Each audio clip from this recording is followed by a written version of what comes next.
The plot thickened this week when opposition lawmaker and former defense minister Avigdor Lieberman accused Israeli Prime Minister Benjamin Netanyahu of providing weapons to a jihadist group in the Gaza Strip affiliated with ISIS. Instead of denying the allegation, Netanyahu's office said that Israel is working to defeat Hamas in various ways on the recommendation of all heads of the security establishment. The Hamasha clan are lawless criminals who in recent years wanted to give themselves an ideological spin, so they became Salafi and began identifying with ISIS. Israel is providing this clan with light weapons and assault rifles. The clan's leader, Abu Shabab, and his men have been looting humanitarian aid in southern Gaza and have long been accused of stealing. In a November 2024 phone interview with The Washington Post, Abu Shabab did not fully deny the allegations, saying that his group avoided taking food, tents, or supplies intended for children. After accusing Hamas of intercepting foreign aid and supplies, Israel forced NGOs and the UN to give up distributing food, arguing they were infiltrated by Hamas. Whilst all along Israel had been arming the very group doing the stealing, aid distribution and creating a man-made famine in Gaza is now official Israeli strategy.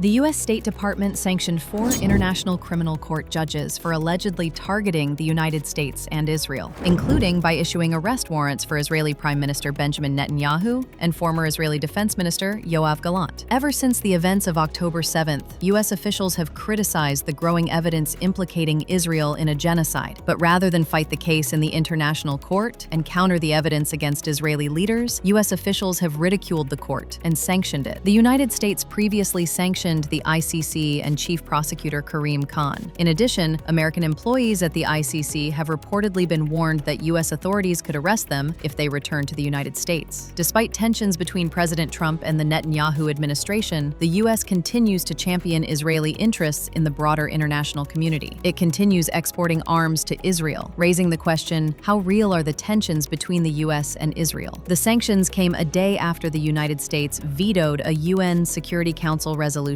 calling for a Gaza ceasefire. The last days of dying empires are dominated by individuals who believe they are the last line of defense to make their nation great again. The Roman, Mayan, French, Habsburg, Romanov, and the Soviets crumbled under the stupidity of their decadent rulers. When your best defense is to sanction those that you have no intellectual argument against, this really confirms the U.S. empire is in terminal decline. The U.S. is now officially the new USSR.